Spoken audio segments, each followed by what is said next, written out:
Anda kembali di Warta Istana Pemirsa. Presiden mengajak masyarakat kembali bersatu dan meninggalkan perbedaan yang tercipta selama masa kampanye hingga pemungutan suara. Presiden juga berterima kasih kepada penyelenggara pilkada serta jajaran TNI dan Polri atas kelancaran juga keamanan pilkada serentak yang digelar 15 Februari lalu.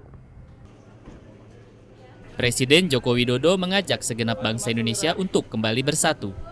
Usai pelaksanaan pilkada serentak tanggal 15 Februari, seluruh masyarakat diminta untuk selalu mengedepankan persaudaraan, kebersamaan, dan persatuan. Ajakan Presiden tersebut disampaikan dalam konferensi pers Kamis petang 16 Februari di Istana Merdeka, Jakarta. Presiden ditemani Menko Polhukam Wiranto, Mendagri Cahyokumolo, Mensesnek Pratikno, dan juru bicara Presiden Johan Budi. Kita patut bersyukur. Terima kasih kepada seluruh masyarakat yang sudah berpartisipasi dalam pilkada serentak kemarin. Saya menghimbau agar kita selalu mengedepankan persaudaraan, mengedepankan kebersamaan, mengedepankan persatuan, agar kita bisa segera fokus pada program-program pembangunan yang membawa kesejahteraan dan keadaan sosial bagi seluruh rakyat Indonesia. Presiden berterima kasih kepada penyelenggara pemilu, yakni Komisi Pemilihan Umum dan Bawaslu atas terlaksananya pilkada yang lancar. Ucapan terima kasih juga disampaikan Presiden kepada jajaran TNI Polri dan pelaksana keamanan lainnya yang bertugas mengamankan pilkada. Dari Jakarta, Ardi Irawan, Kantor Berita Antara, mewartakan. Menko Polhukam Wiranto mengajak seluruh masyarakat untuk menyukseskan Pilkada Serentak 2017. Karena kesuksesan Pilkada bukan hanya menjadi tanggung jawab pihak penyelenggara pemilu dan pemerintah, tapi juga masyarakat pemilih, seluruh kontestan Pilkada 2017, serta para tim sukses dan pendukungnya. Menteri Koordinator Bidang Politik, Hukum, dan Keamanan Wiranto menyatakan, kesuksesan pilkada yang akan berlangsung esok di 101 daerah merupakan tanggung jawab bersama. Baik pemerintah, lembaga penyelenggara pemilu, masyarakat pemilih, dan tak terkecuali seluruh pasangan peserta pilkada 2017 beserta para pendukungnya. Pesta demokrasi lewat pemilihan kepala daerah ini merupakan bagian dari kehormatan bangsa yang sedang membangun dan mempertahankan demokrasi yang bermartabat. Pernyataan tersebut disampaikan Menko Polhukam saat ditemui di Kompleks Istana Kepresidenan Jakarta, Selasa 14 Februari 2017. Oh iya, kalau itu kan, maka pada kesempatan ini masih ada waktu ya, saya menghimbau kepada seluruh masyarakat pemilih, masyarakat yang tergabung dalam dukungan paslon-paslon itu, ya, untuk mari kita bersama-sama ya, kita laksanakan ya, pilkada itu dengan sebaik-baiknya karena itu merupakan bagian dari kita menjaga martabat kita sebagai bangsa, kehormatan kita sebagai bangsa. Masyarakat yang berdomisili di 101 daerah yang terdiri atas 7 provinsi, 76 kabupaten, dan 18 kota pada 15 Februari akan melangsungkan pemilihan kepala daerah secara serentak. Dari Jakarta, Amita Putri, Oki Prasetya, Kantor Berita Antara mewartakan. Staf khusus Presiden Bidang Komunikasi Johan Budi menampik adanya unsur politis dalam pemberian grasi oleh Presiden Joko Widodo terhadap Antasari Azhar. Hal itu diungkapkannya untuk mengklarifikasi dugaan adanya motif politik dalam pemberian grasi kepada mantan Ketua KPK tersebut.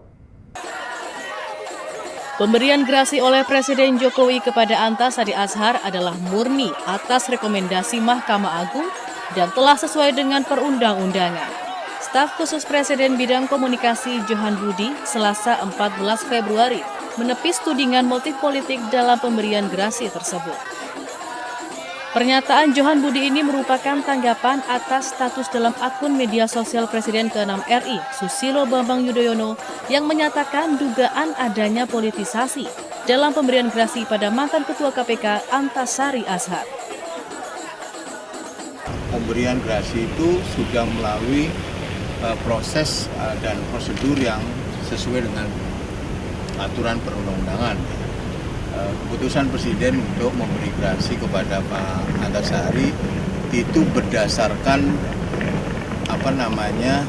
saran atau masukan dari Mahkamah Agung.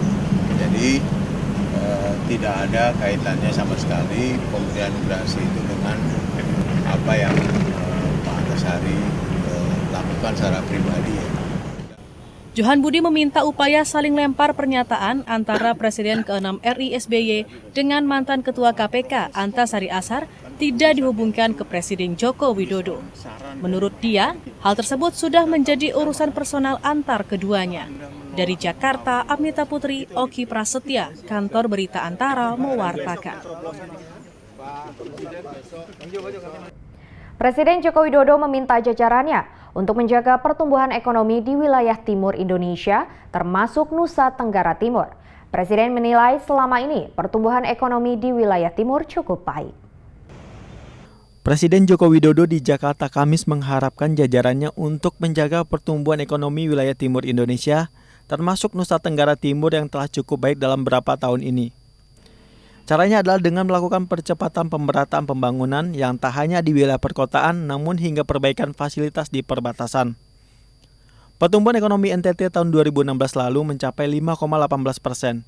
Itu artinya lebih tinggi dari rata-rata pertumbuhan ekonomi nasional yang hanya 5,02% di tahun yang sama. Namun hal tersebut dianggap belum cukup.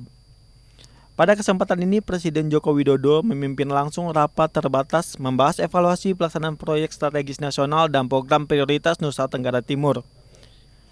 Dalam ratas ini, Presiden meminta agar segenap jajaran Kabinet Kerja dan Gubernur NTT untuk meratakan pembangunan yang tak hanya kota sentris, namun juga menyentuh hingga kehidupan di perbatasan.